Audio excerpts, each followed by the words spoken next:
In the modern Western imagination, mobility is a privileged figure for freedom. Karen Kaplan calls that the modernist myth of travel. We all inhabit it. The textbook Western subject or model of personhood is of an autonomous being defined by a set of inalienable rights that attach to its body wherever that body may be. Robinson Crusoe. There he is. There's Robinson.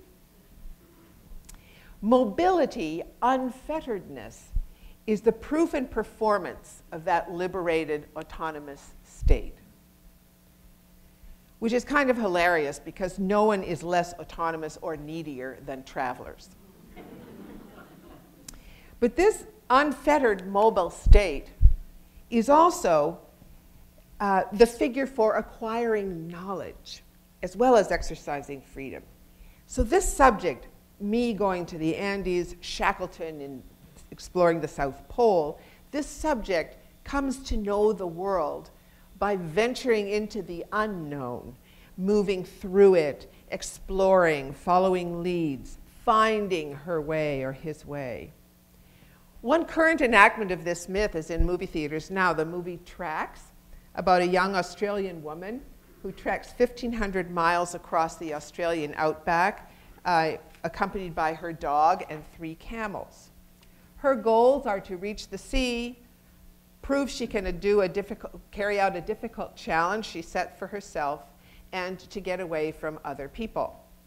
She's a quest heroine and a quintessential modern mobile subject of the kind that Camus is talking about in that quotation.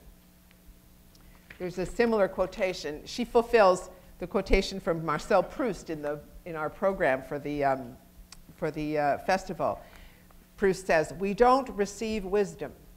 We must discover it for ourselves after a journey that no one can take for us," he says. That kind of articulates a matter of what is kind of dogma for many of us. So if you wanted to disrupt that equation of mobility with freedom and knowledge, one thing you can do is ask, well, where is mobility an enactment of unfreedom? What comes to mind? Transatlantic slavery right away.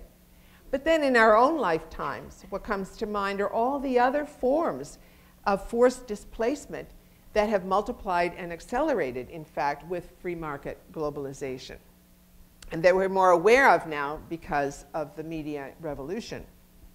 Think about economically forced migration, with that brutal contest between moving and stasis that it involves. The images we see every day in the papers of migrants trying to force their way over walls or across bodies of water to enter either Europe or the United States. And the images of people dying in large numbers on the way. We can think of the expulsion of rural and forest-dwelling peoples all over the planet by mining and timber multinationals, the revival of human trafficking in all its forms, including slavery. There are political practices of kidnapping, exile, and deportation, or that new form of displacement called rendition, extraordinary rendition. There's the flight from war every year that creates refugees by the millions. Just thinking about those things helps us not idealize mobility for its own sake. In some places in Latin America, the term desplazado, displaced, is a formal demographic category, as it was in Europe after World War II. It's not an accident that Saskia Sassen's new book on the global economy is titled Expulsions. So forced mobility is kind of the dark side of travel. And the dark side of travel has long been a privileged weapon for dispossession and for assaults on collective ways of life. And it has been operating in this way in our lifetimes on an unprecedented scale. So given those kinds of dramas of forced movement and forced entrapment, it's a very painful irony that the privileged metaphor for globalization has been the metaphor of flow. We talk about the increased flow of people, goods, and money, or accelerated flow, And to which Warren Buffett was probably right when, I think it was Warren Buffett who said, we're really hearing a great sucking sound and maybe some pumps as well. Now, that dark side of travel and mobility, as you might call it, comes into view if you juxtapose the film Tracks. There's Tracks. This is her with her. This is the film. With another film that was also an Australian trek film based on a true story, and many of you will have seen it, The Rabbit-Proof Fence.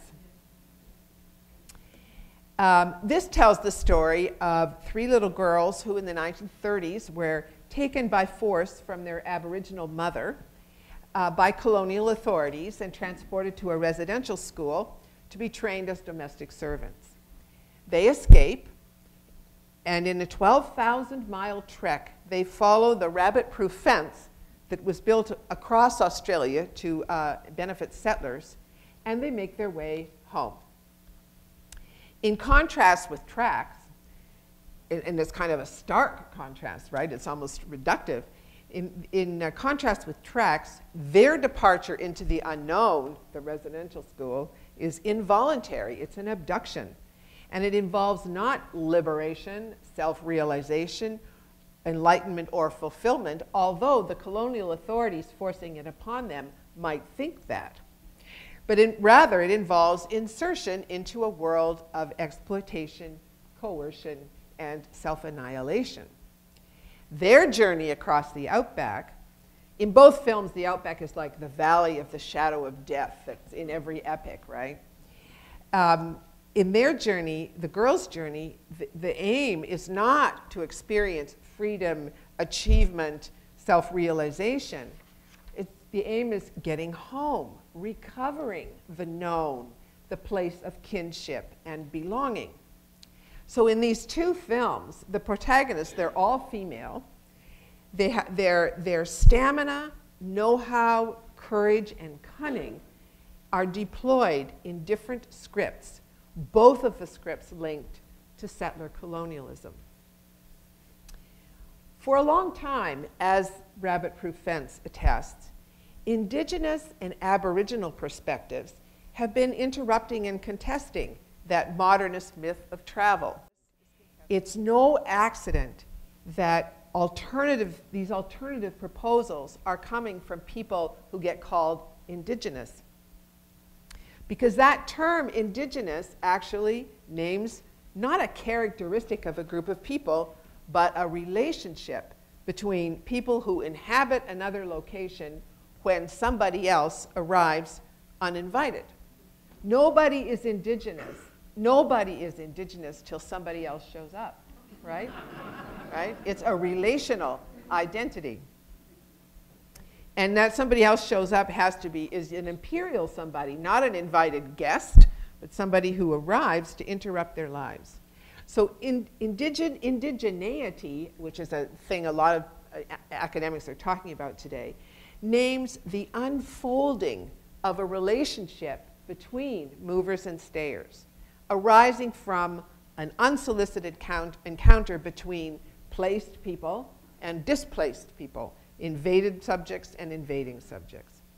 So when Indigenous peoples survive, like the Yanomami, the Mixtecos, the Maori, the Cree, the Mohawks, they survive as that thing, this particular identity, because they have fought to do so, and they have succeeded. And all the Indigenous peoples who don't succeed aren't there anymore as Indigenous peoples. They have succeeded, and they succeed because struggles for placedness and self-possession against pressures of assimilation, dispossession, are at the heart of what Gerald Vizenor calls survivance. Not survival, but the art of survivance.